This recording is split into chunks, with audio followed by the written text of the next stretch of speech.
Hi, everyone. Welcome to our webinar on dementia-friendly initiatives. I see lots of people joining, which is great. So we will just wait a few minutes as we see people popping on, and then we'll get started. Wonderful. As you're getting on, I encourage you to share in the chat box where you're from. It's always fun to know where people are joining from, and chances are you will see somebody you know or somebody you may want to know. So tell us where you're from. And I see all over.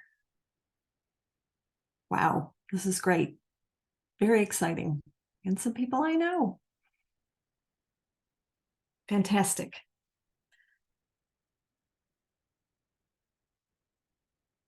Okay.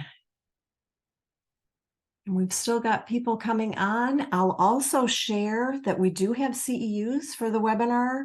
It's one CEU for nurses nationwide, as well as other professions that vary by state. So you can check your state at the link. We're going to put it in the chat box at the end of the webinar. We'll send you a link with an evaluation and the payment processing. It's $15 with our partner, our CEU Alliance partner, which is the Continuing Education Institute of Illinois. And you can also check CEU Pro, which will give you more information on other professions that that's offered the CEU. There are 36 states that offer for social workers. So all of that information will be in the follow-up email that we send you and along with the webinar recording. So there we go. There's the information. And we still see people coming on board. But we will go ahead. We have a lot to cover today, and we're looking forward to lots of good engagement from between our panel that we have here, but also from all of you. So we want to encourage you to jot down your questions and use the Q&A so that we can certainly address questions and ideas and things that you've been doing, and we can talk about that together. So I think we will go ahead and if we can open up that chat or the poll, we've got a quick poll. If we're able to do that, that would be great. There we go. If people can go ahead and just answer that, that will be a great help to our panelists and give us an idea of the folks out there and where you are in the planning process, or lots to learn, lots that are here to learn more, which is great, which means lots of work is being in the works.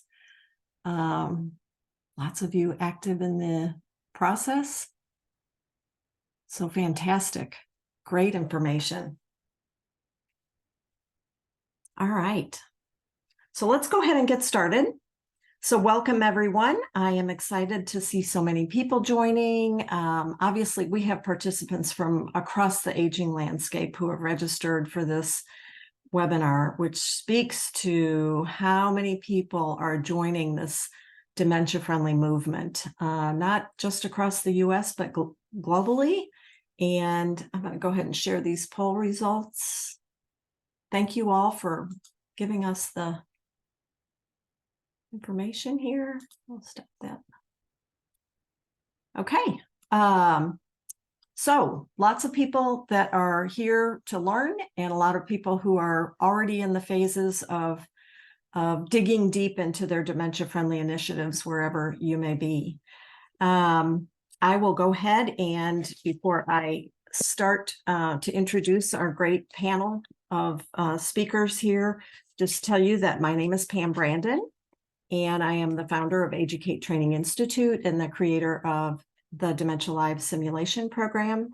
Very briefly, our mission here at AGE-u-cate is to improve the lives of those living with dementia and their care partners. And I will add that I am also serve as the board chair for Dementia Friendly Fort Worth here in Texas.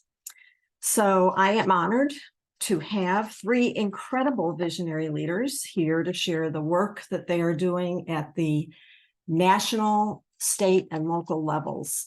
These are all people I have known for quite some time and just always amazed with the work they're doing and the passion behind their work. Very much visionary leaders to see where we are today and where we're going to go in the future together. And I think that's what's so exciting is that we're seeing people not work in silos, but people coming together to solve some of the challenges that we have at all levels. So I want to start first by introducing Mary Eck. She is the program director for Dementia Friendly America, which is a national initiative administered by US Aging.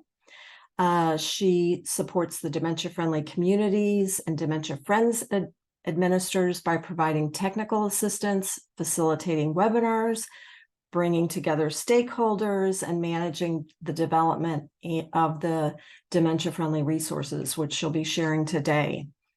And as if that was not enough, Mary also serves as the Director of Community Care Corps at US Aging, which is a national program to foster innovative local models in which volunteers assist family caregivers, older adults, and adults with disabilities with non-medical assistance to maintain their independence. Next, we have Megan Zimmerman. So happy to have you join us. She is the coordinator of Dementia Friendly Iowa, which is a statewide initiative of the Northeast Iowa Agency on Aging. Megan graduated from the University of Northern Iowa, where she first led local dementia-friendly initiatives in the Cedar Valley. She's currently pursuing her master's in gerontology from Iowa State University. And Megan is super dedicated to enhancing dementia support and awareness in Iowa. And then lastly, at the local level, we have Jessica Fairbanks, who started Dementia Friendly Vinton in May of 2022 as a community lead after being part of Dementia Friendly Cedar Valley Coalition for 3 years. Since starting, she has provided dementia friend education sessions along with Dementia Live to over 16 businesses in 30 different sessions. She's a dementia champion with Dementia Friendly, as well as a community educator with the Alzheimer's Association, and a great colleague and friend of AGE-u-cate Training Institute, a fantastic Dementia Live trainer and coach. So with that, we have lots to share, and I am going to now turn it over to our great speakers for you to share with all our participants out there. So I'm going to stop sharing my screen and allow you, Mary, to go ahead and share your screen. Okay.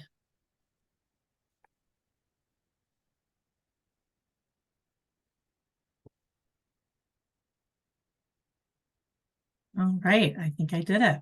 Looks good. Okay. Well, thank you for having me here today. As Pam said, my name is Mary Eck, and I am the director of Dementia Friendly America, and I am just thrilled to be here and to be in such great company with Pam and Megan and Jessica. We've worked together for quite some time now, and it's great to be with you together today to talk to you about dementia-friendly initiatives.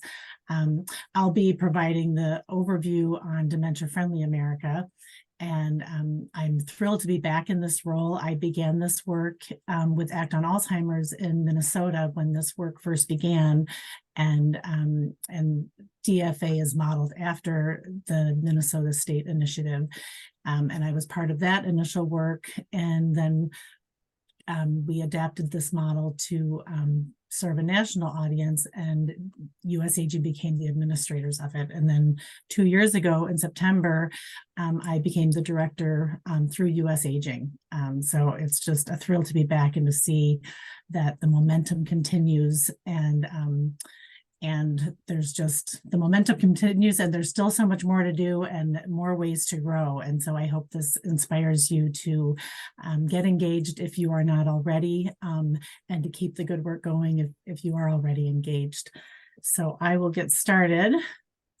For some of you, this might not be new information, but when we think about dementia-friendly communities and who is impacted, there are important factors to keep in mind. There are currently over 6 million Americans living with Alzheimer's disease. And again, while Alzheimer's disease is the most common form of dementia, this number doesn't even include the many people impacted by other forms of dementia. It's been shown that statistically speaking, 1 in 10 people, that's 10% of people over the age of 65 have Alzheimer's, and 1 in 5 live alone.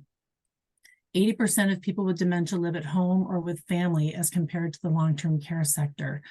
And there are over 16 million caregivers of people with dementia, and over 11 million of these caregivers are unpaid family or friend caregivers. So Dementia Friendly America believes it takes a village to support individuals with dementia and their care partners. And our vision is that every part of the community plays a role and can work together to take steps to create a dementia-friendly culture.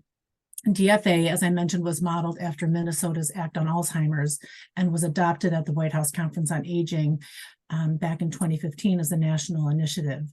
And if you look at the cloud image, you'll get an idea of what we mean by a dementia-friendly community and how all sectors play a part. For example, businesses, banks, and financial and legal services can support customers with dementia and their employers who are caregivers. Healthcare systems can promote early detection. Communities of faith can provide a welcoming and engaging environment. Local governments can plan and implement housing and transportation and public spaces. First responders are more prepared to encounter people with dementia and respond in an appropriate way. Community-based services can better support people, and neighbors and community members, including youth, can become dementia friends and learn how to recognize the signs of dementia and provide understanding and support to those living with dementia who are in their community, as well as their care partners. So each sector plays an important role. So we've been tossing out this phrase dementia-friendly communities. And people will ask, well, what does that exactly mean? And while there is no exact definition, DFA defines a dementia-friendly community as one that is informed, safe, and respectful of individuals with dementia, their families, and care partners, and provides supportive options that foster quality of life. So when a community joins the DFA network, it means that community is working to become more dementia-friendly through a community approach that involves at least 3 sectors of the community, and that includes people with dementia and their care partners in the planning, and then by adopting dementia-friendly practices and goals. So if you look here, you'll see a word that we often hear in this work is collaboration. And I, mentioned earlier how grateful we are to be collaborating with AGE-u-cate and to be working with the AAAs, and with Megan and with Jessica. It wouldn't happen without the willingness to share these resources, to grow in our work, and to just be committed to doing this together and getting better together. There's no end to being dementia friendly. There's always more we can do. There are always new things that we are learning. And part of this network is to share those learnings and to share those resources. The number one principle consistent throughout dementia friendly literature is to include people living with dementia in the community effort, because they provide valuable information on what is working well in a community and what needs to change. In addition to including people living with dementia, we know that this work requires collaboration and partnerships with both within the aging network and across all sectors. And now even more, we're seeing engagement with public health now that dementia has been recognized as a public health issue. So communities, whether they're using our toolkit or our sector guide approach, and I'll tell you more about those in a bit, they engage sectors across the community. Some may start with a few sectors. We suggest starting, with a health system or a public sector. Oftentimes faith communities are our biggest champions and ready to do the work. A critical factor for an action team, as I mentioned earlier, is the participation. You'll see at the center of our action team circle is the person living with dementia and the care partner as part of the action team. And the idea of having a number of different sectors represented on the action team is when you think back to the village model that I showed you earlier, it starts with one sector, and that can often serve as a catalyst for another sector to engage. We've also learned that having an ambassador within each sector can increase the engagement from that sector. So action teams are instrumental in guiding and shaping a community initiative. So where are these dementia-friendly community efforts taking place? So we are thrilled with the momentum we are seeing. And as someone who started this work with only 6 pilot communities, it's exciting to see that our network has grown to over 400 DFA communities across 43 states. So our initiative provides technical assistance, tools, and resources to assist communities and individuals in taking action to become more dementia-friendly. And our goal at the national level is to help communities by laying out a roadmap and providing resources that communities can pick and choose. So if you go to our website, you'll find sector guides, provider tools, a community toolkit, and other guidance for communities working towards becoming dementia-friendly.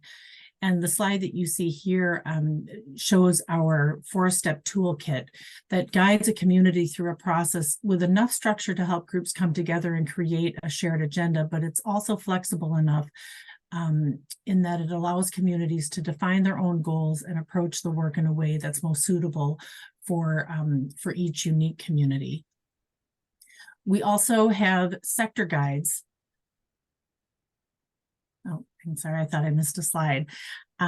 We have community sector guides, and we have a library of over 10 sector guides at the moment, and we are building out that library as we speak. And they provide information, resources, and action that specific parts of the community can take to provide meaningful support for people with dementia and their care partners. We've recently added an airport sector guide that we developed in collaboration with the Dementia Friendly Airports Working Group. And that has been, an amazing project and has been expanding throughout airports in the U.S. And we hope to build out that sector guide to not only address the airports, but when you are in flight and, more areas of travel like, our Uber drivers and expanding to even hotels and all of the areas touched by travel when people living with dementia are traveling with a loved one. So our part of our business plan with DFA is to expand into travel and entertainment and then personal services as part of our expansion of resources that can serve communities in this work. So we are grateful for our continued partnership with ACT on Alzheimer's and their generous contribution of Dementia Friendly at Work for healthcare settings. And that brings together the Dementia Friends curriculum, which I'll talk more about later, and then the Dementia Friendly at Work training that we offer and can be found on our website. And so it's kind of taking that Dementia Friendly at Work and specialize in a specialized way that speaks to healthcare settings. And we worked with ACT on Alzheimer's to, again, create this for a national audience. And this will be on our new and improved website that we will be launching later this fall. So Dementia Friends USA. This is an exciting initiative that we adopted shortly after the launch of Dementia Friendly America. And it is part of a global social awareness movement out of the UK that was initially overseen by the Alzheimer's Society. And so if you think of Dementia Friendly America as the community effort, you can think of Dementia Friends as an individual commitment to supporting people living with dementia and their care partners. So participants attend a Dementia Friends champion-led session to learn about what it's like to live with dementia, how to recognize the signs of dementia, and then to turn that understanding into action and to essentially, teach people to walk toward people living with dementia and feeling equipped to do so because they have the understanding and the knowledge about the signs and how to respond in a caring and compassionate way. We are active in 33 states and territories through a sub-license process. And we currently have passed 150,000 dementia friends to 152,000 dementia friends. So that is a milestone we're thrilled to be celebrating. But everyone can become a dementia friend. So if you are on this call and you are not a dementia friend, please go to our website and you can become a friend online, or you can find who your state lead is and find sessions in your state. So if you currently don't have a dementia friend sublicense in your state and you're interested in acquiring one or want to learn more, please reach out to us. Our goal is to have a sublicense in every state so that people can have the opportunity to attend an in-person session rather than online. However, online is still a great option, and we encourage everyone to take that step if they can't find a local session.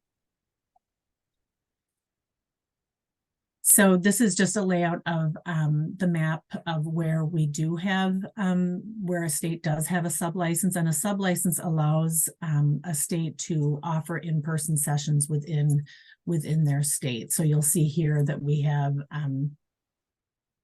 30 states, and then we have some territories that also have acquired a sublicense and are offering dementia friend sessions.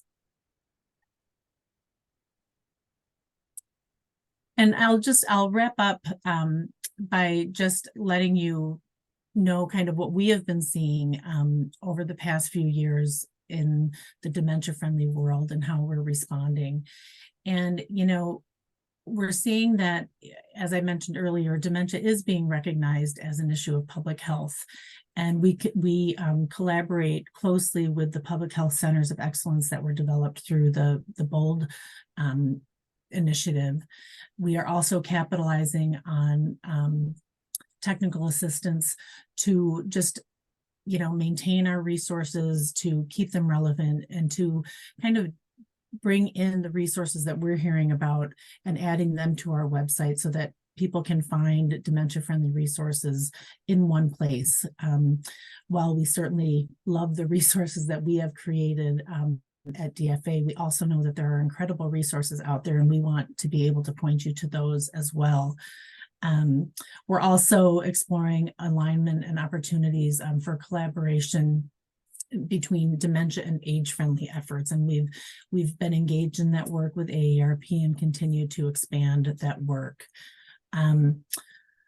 We also are finding more and more that a Dementia Friends is often serving as a catalyst for community efforts, and that, you know, certainly wasn't the case early on before we acquired the Dementia Friends program, but it's been a pleasant surprise to see that by attending a Dementia Friends session, it will often inspire someone to either bring a session to a sector, which can then lead to another sector, and then before they know it, they have a community effort in the works, and that's been just a great thing to see.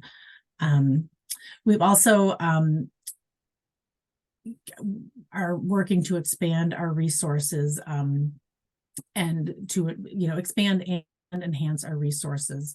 Much of our work with Dementia Friends, we are hearing that people want a little bit more, and they're tailoring it to a specific sector, or they're adding information about brain health and risk reduction.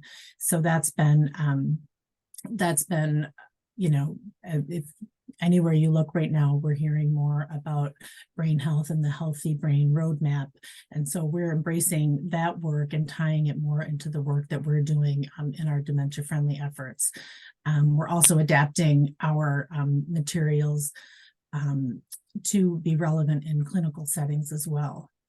And then finally, dementia-friendly communities, we need more visibility and recognition. And so we will be launching a media campaign next spring. We're launching a new website that's going to merge our Dementia Friendly America initiative, so our community initiative with our Dementia Friends initiative, so that everything is one place and people can more easily see how those efforts align and can support each other. And I'm grateful for AGE-u-cate, who did give us some very generous support to increase our capacity and our planning efforts, and which has allowed us to create a business plan. And we'll be launching some a new website and some more surprises to come in January, some pleasant surprises and resources. So we're really excited to be wrapping that up and for 2024 when new programs will be underway. And here's a list of our just members of our DFA Executive Committee. And finally, our contact information. So we'd love to hear from you if you are currently engaged and have questions about your current efforts, or you'd like to get engaged, or you'd like us to point you to resources. We would love to hear from you, and you can contact anyone on this slide. And I'm assuming these slides will be shared. Is that correct, Pam? They will be. Yes. So that's all I have. So thank you so much. And I'll be available for Q&A after the presentation. So I'll hand it over to our incredible champion, Megan.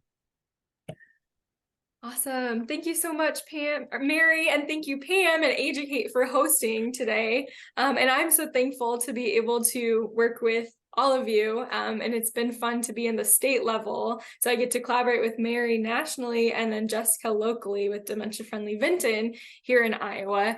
So let me go ahead and share my screen and get started. All right, can you see that? Awesome, thank you. All right, so I'll be sharing about Dementia Friendly Iowa, and you're going to see a lot of parallels to what Mary just talked about, because we basically are trying to be the boots on the ground here in Iowa to carry out the dementia friendly work, both dementia friends and dementia friendly communities in Iowa. So our program is housed within an area agency on aging. So I work for the Northeast Iowa Area Agency on Aging, though Dementia Friendly Iowa is statewide. And we launched statewide in 2021 with the generous support of the University of Iowa Geriatric Education Center and support from our AAA. So as Mary said, the majority of people with dementia live in the community. And what we also know is that 67% of people with dementia don't feel like a part of their community. And so that's where we can try to step in and help people with dementia feel like a part of their community by providing that support, by equipping community members in many sectors of the community to provide that support and walk towards a person with dementia. So our goal, mostly through education, is to meet the need and help community become more able to serve and include people with dementia. So Mary already mentioned both dementia friendly community initiatives and dementia friends. They can work hand in hand, and both of those arms are our focus here in Iowa. So I want to share a little bit about what Dementia Friends looks like in our state and some success stories, and also some data we've been gathering, this will be the first public, I guess, kind of sharing of that. So that's kind of exciting. So right now we have over 7,000 Dementia Friends in Iowa, and we're offering them through our 150 plus champions who go out in their own communities and to many different sectors, many different ages, and share Dementia Friends. And so one of my favorite stories of Dementia Friends, well, many of my favorite stories, is to hear what the Dementia Friends do after. Because not only do we want Dementia Friends to learn about dementia, but we want them to take action as well. And we ask Dementia Friends to choose something they can do to add, to be more dementia friendly, to add to that dementia friendly community effort. And so one of my favorite stories, you may have heard this if you heard me speak before, because I love to share it, was a person named Katie, we'll call her Katie, became a dementia friend, and she had never learned about dementia before. She works at a local church, had just graduated college, and she became a dementia friend. 2 weeks later, she was at the gym. She was walking on a treadmill when a woman next to her started talking with her, and the woman started saying things that just didn't quite add up. The woman knew she had some children in the area, but she wasn't sure what town they lived in. She told Katie that she went to a local faith-based community, but she couldn't quite get the name right. And Katie, a light bulb went off in her head, and she thought, maybe this person has dementia. Instead of feeling uncomfortable, she used some of the things she learned in the Dementia Friend session. She continued to talk with this woman. They talked, they walked. She helped her with some of the treadmill settings. A bit later, this woman's husband walked over and thanked Katie, and he said, thanks for being kind to my wife. If you haven't noticed, she has dementia. Well, Katie ended up helping this woman in the locker room and said, if you ever need anything or if you ever want to walk, I'm here every Thursday. And they ended up walking on the treadmills every Thursday for months and became friends. And that's just one story of those 7,000 dementia friends. And if we can see more of that in everyone's own, everyone's own circle of influence, and whatever way they can be a dementia friend, that can start to make a big impact in our local communities.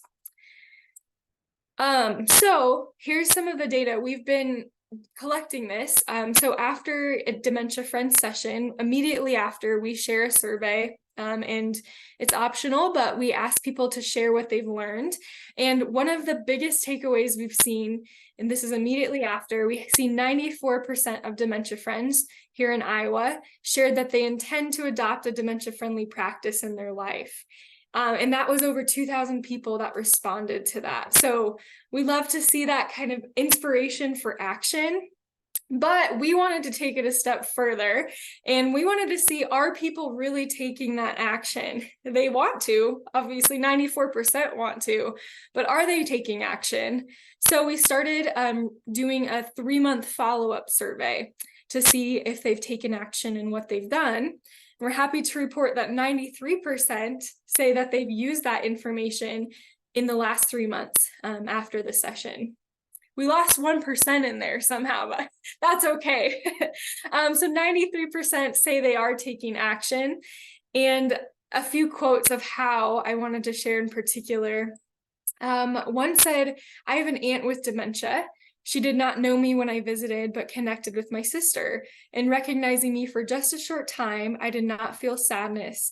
I'm happy I attended the session as I knew what to expect with my aunt who has dementia. So we were happy to see that, helping equip family members and care partners to know what to expect with dementia. And then another quote, someone said, I've shared information about dementia friends with several of my friends and family members, encouraging them to watch for people in their neighborhood and their lives to see if there's any way they could help. As far as the actual actions they're taking, we also asked that. And so here's kind of a chart. And we're seeing of those that responded after 3 months, 23% carry out a personal action, so being more patient in the community. 23% shared information they learned with someone else who might benefit. We saw 15% change their language surrounding dementia to help reduce that stigma, so saying living with dementia instead of suffering with dementia. 13% encourage others to become dementia friends, and 7% got in touch with someone they knew. That's just in that 3 months. So that we were really pleased to see some of those outcomes. Okay, transitioning now to talk about dementia-friendly community efforts here in Iowa. I'm not going to give the overview because since Mary just did, but we have 5 communities that have community efforts officially underway that have been applied and recognized through DFA, and working in progress, because as Mary said, no community is ever fully dementia friendly. There's so much work to do. And so you can see on that map, our 5 communities are on the eastern side. We're working to get more in the western and other parts of Iowa. So I wanted to share some of the things that these dementia-friendly community initiatives have been working on to hopefully inspire you if you're going to work on one. and yeah, just share what we've been up to. And I know Jessica will be sharing in a moment about Vinton and the efforts there locally. So often as that community is starting the process and building that action team, there'll be some initial gathering. So the picture on the right, that is when we just did in Cedar Rapids, and lots of different people came. We had people with dementia, caregivers, families, professionals, and we did a round robin discussion about what are the gaps and strengths here locally? What do you want to see done to help build a more dementia-friendly Cedar Rapids area? What sectors need to be involved? So that was really energizing and brought people to the table so we can start to build that action team and identify priorities locally. I'll share now some priorities of actions that have been already taken in these 5 communities, some of the 5 communities. So Mary mentioned the importance of inclusion of people with dementia in the initiatives, and that's very important to us. So one way we've seen this done a lot is elevating the voices of people with dementia.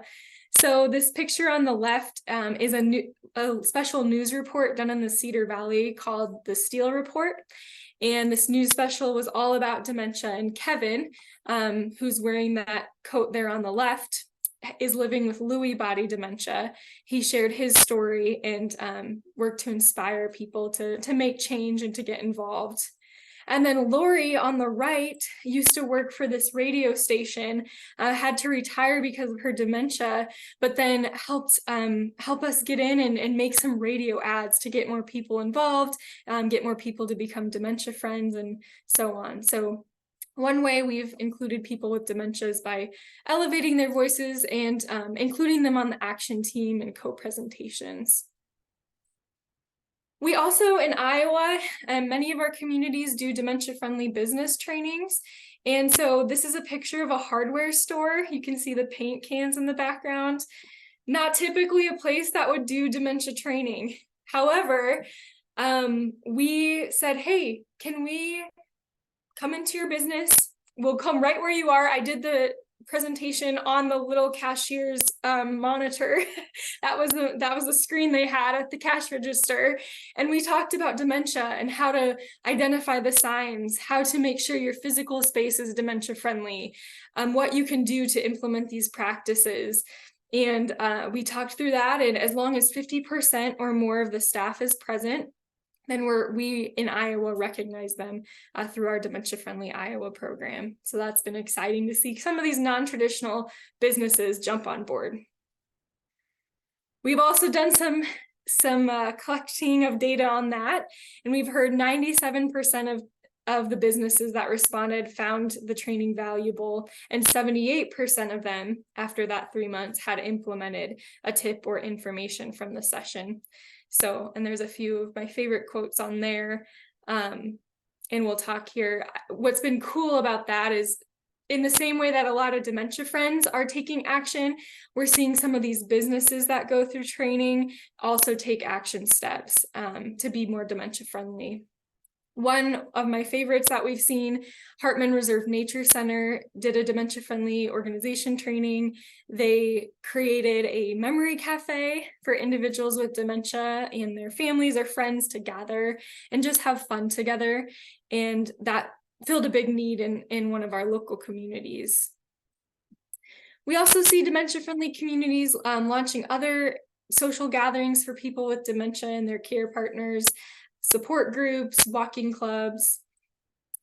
We also have some communities that are creating resource lists that maybe just aren't compiled yet locally and getting them out into the hands of families and people with dementia and social workers, healthcare systems.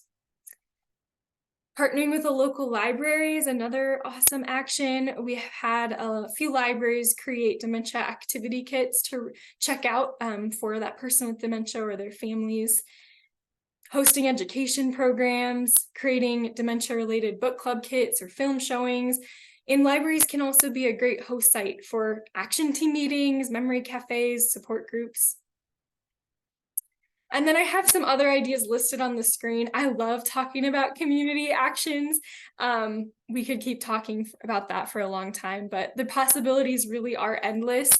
Jessica, I know, is going to be talking about some of those that she's done, and especially dementia simulation experiences with Dementia Live. And yeah, I'm always happy to talk more and share what we've been seeing in communities in Iowa. So for sake of time, I'm going to wrap up, but we do have a website, dementiafriendlyiowa.org. Lots of pictures on there of our local Iowans who've become dementia friends or participated in dementia friendly business training. So feel free to check that out.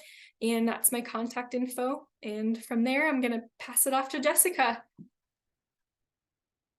Thanks, Megan. Well, I am not as fancy as Mary and Megan are. And so I don't have any slides. The biggest thing for me is being inspired from a national level down to the state level and getting to be involved in all the processes, and then turning that into action and starting a dementia-friendly community. I live in a town of about 5,000 people, many of whom owned businesses, worked in the community all of their lives, and now are maybe living with dementia themselves or have a family member living with dementia. So it really inspired me, owning a business here in town as well, wanting to just be able to help those from our community feel more empowered to stay connected to our community. And so taking all of the knowledge from what I've gained with Megan and Dementia Friendly Cedar Valley and my experience with Pam at AGE-u-cate, I've really been able to explore that and kind of partner the two between Dementia Friends sessions as well as Dementia Live, which is the interactive piece and training. And I kind of mushed them together and said, here's how we kind of are building our dementia friendly community. So again, I'm involved in both Cedar Valley and the new initiative happening in the county next to us, Lane County. So I'm mushed in between the two communities, but our initiative really kicked off again with the focus of how do we get our small local community to feel that they are able to give back to those that have served our communities for so long through businesses. And our hospital was the first to jump on board. And we are so fortunate because of that. Our hospital is a part of our action team, and they have fully embraced the dementia friendly community efforts, the dementia friends sessions, dementia friendly business. And so we were able to really use that as our launching point to provide the Dementia Live, the Dementia Friends sessions, to have them be recognized as a dementia friendly organization. And they still continue to say, hey, we have new staff members, we need a training. Hey, we have a support group we're wanting to start. How do we implement? So I really love that aspect of how our community was very fortunate to be kicked off with our hospital system. And then it was just really a boots on the ground effort of reaching out to our local businesses and getting them excited and having individuals share their experience. Once we did 1 or 2 trainings with the Dementia Friends and Dementia Live, it just snowballed from there. And everyone kind of said, oh my gosh, you have to do this. You learn so many things. And like Megan mentioned, what they do with it after the fact is the true impact that you get to see lived out. And one story from one of my sessions was at the insurance company. I did a dementia friendly business training, and about 2 weeks later, I had to stop in because that's where I do my insurance business. And they said, oh my goodness, we just have to share this with you. We had a member come in. They thought they were at the hardware store. And again, that light bulb moment went off where they said, oh, what are we looking for at the hardware store? It's across the street. But they just started talking to this individual and realized that he may have dementia, and they called his daughter and she was able to come and drive him where he needed to go. And then they started to have the conversation, and the daughter ended up actually reaching out to me to say, hey, I think my dad has dementia. How do I learn more? What do I learn? So really just making those impacts that you may not feel it in the moment, but they kind of come full circle to be able to help those throughout your community learn more and just be, again, accepting, comfortable, curbing the stigma, and feeling like they can approach it as a team community effort. So I really want to get to the questions because I feel like so many people are going to have questions, and I want to make sure all of everyone just gets to kind of ask away and pick our brains. So Thank you, all of you. This was great information. Certainly the framework that Dementia Friendly America has created to get this movement going in a relatively short time. 2015 was not that long ago. That's actually when we launched Dementia Live. So to think that all this work has been done at the national level and then going down to the models, being put in place at the state level, Megan, what you shared, and Jessica, what you're doing, boots on the ground. At the community level, the thread through this all, I think, is listening with innovation, a whole lot of creativity, including people with dementia, and continuing to learn from every community is different, learning what our communities need. And I think all of you, would you not agree that we certainly see this with Dementia Friendly Fort Worth, that opportunities pop up that you had no idea would be there. Opportunities and things that you had never thought about. And I think that we are going to collectively, all of us in this space are going to continue to see that, right? So I don't want to miss any Q&A. I encourage all of our participants to go ahead and put your questions in the Q&A now. And I'm going to start. This one is for Megan. Is there any follow-up for dementia-friendly business certifications to ensure that businesses are continuing to follow dementia-friendly practices? Great question. Yeah, that is a really good question, and something I know not only in Iowa, but when I've talked to other people in other states, that's a good question, because we can't necessarily make businesses do things, but we can try our best to inspire them and to keep them accountable. So we do a few things for that.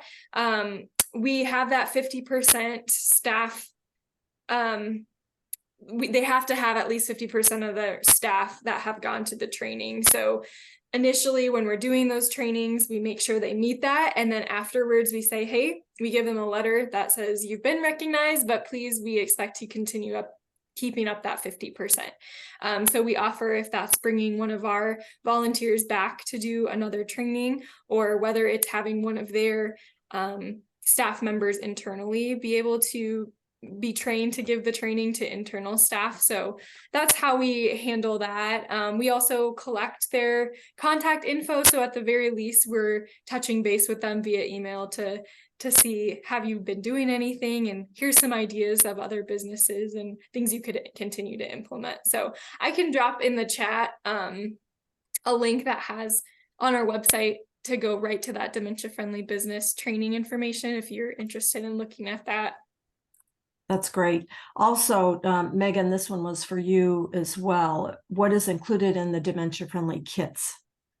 Yeah, I think Leslie might be referring to the library kits. Mm-hmm. So yeah, so those are activities and they're based around a theme, and lots of libraries have them, and they all do them a bit differently. But the ones that I've worked closely to help make in Waterloo, they chose specific themes. So one is fishing, one is animals, one is music, and they have items in there that correspond with the theme. They also have labeled them appropriate to like the activity level or maybe stage of dementia. And it's a mix of so for the music one, there are some musical instruments and some CDs and some books on music. And so it really depends. But it's a variety. A lot of them have engaging like tactile items. So it's all a mix based around a theme. Mm-hmm. That's great. What tips do you have, and this could be for any of you, what tips do you have for dementia-friendly community action teams that may be struggling to find partners to train with? What is the most compelling elevators pitch? I'd be happy to respond to that. I think, and we did have, communities that that jumped in and got started and had great momentum. And then for a variety of reasons, whether it was transitions on the action team or COVID, a number of reasons that, things became a little stagnant. And, what they have found is that by gathering people again and finding someone from each sector to come together and kind of reintroduce the work, and it always helps to have a person living with dementia or a care partner share their story and share both an interaction in community that maybe didn't go so well and what they wish would have happened. And on the flip side, what it felt like to them and what it meant to them to feel included and, engaged, meaningfully engaged in the community. And those stories are truly inspirational when you are gathering different sectors to come together to start this work. We always recommend finding someone who'd be willing to share a little bit about their story. And I just your stories were inspiring to me that you shared, and I'm just thinking back to when I first started this work, and my son, he's like, "So Mom, what do you do? What does it mean dementia friendly?" And I was, explaining specifically about dementia and what it meant. And he said, "So you're just kind of teaching people to be nice?" And I was like, pretty much, like, it's pretty much, this work, while it's dementia focused, it spans throughout any need in the community, anybody who needs some extra care, extra attention, some kind of accommodation. It just, by attending a dementia friend session, it makes you look at everything differently, I think, and it just creates a better sense of community and just increased awareness overall of the person next to you and what they might need to be able to engage in community. So I always think when people have reservations about it, when they can see the impact even beyond dementia that it has to engage in this work, rarely have we had people suggest that that's not the case. Yeah. I can add to that too. The work that through Dementia Friendly Fort Worth in relation to the elevator pitch was really, really important as we were developing our mission and vision statements, that we were, we really worked through that with the great framework and resources from DFA. We were then able, because we are independent, we were actually started from a donation from a church in Fort Worth. And so while we work with Area Agency on Aging and collaborate with many organizations, we were an independent 501c3. So creating that mission vision statement and staying grounded in that as you get started, and having everybody on board with that same message, it's really important. I'll also cannot say enough about the stories and collecting data and being consistent on what is working and what is not. And it is okay to learn. We're all learning as we go, and it's okay to scrap things that aren't working, right? And then bring on new programming and new activities that you hear from your own community that are needed. In an area as large as Fort Worth, it's been a domino effect, and especially since COVID, it just seems like the needs are so huge. So you have to almost keep it funneled, right? So that's my add-on to that, is just be very, very clear on that. So let me look at this. Yeah, somebody added, we do first responder training through Dementia Friendly Fort Worth that we've created with our Dementia Live program. I want to address Tiffany's question. I may be off base, but I feel like there's not enough focus on programming and memory care communities that actually serves the person living with dementia. As a life enrichment director, I'm looking for resources on how to build a solid and enriching program for the person living with dementia at any stage. It doesn't seem like there is required education. Well, I will say, Tiffany, AGE-u-cate does this, and we're happy to talk to you about the work that we do. I don't know that we can specifically address this unless the speakers want to address this. You know, feel Yeah, free, I mean, I Mary, can, to add on to that. yeah, I think, you know, certainly a dementia friend session at, you know, where you're working could be helpful. But I know that there is continued work being done in making memory cafes more dynamic and more focused with, you know, with activity and engagement. And so looking at memory cafe resources could, as the enrichment director, could probably give you some ideas and point you to particular resources and opportunities for creating. While you may not create a memory cafe, I think there are some activities and programming that you could apply to your work as an enrichment director. But I think certainly just even a Dementia Friends training or working with Pam and the resources they have at AGE-u-cate to educate the staff there in how to engage is very important. Yeah, I also want to talk about the importance of collaboration, which we all brought up.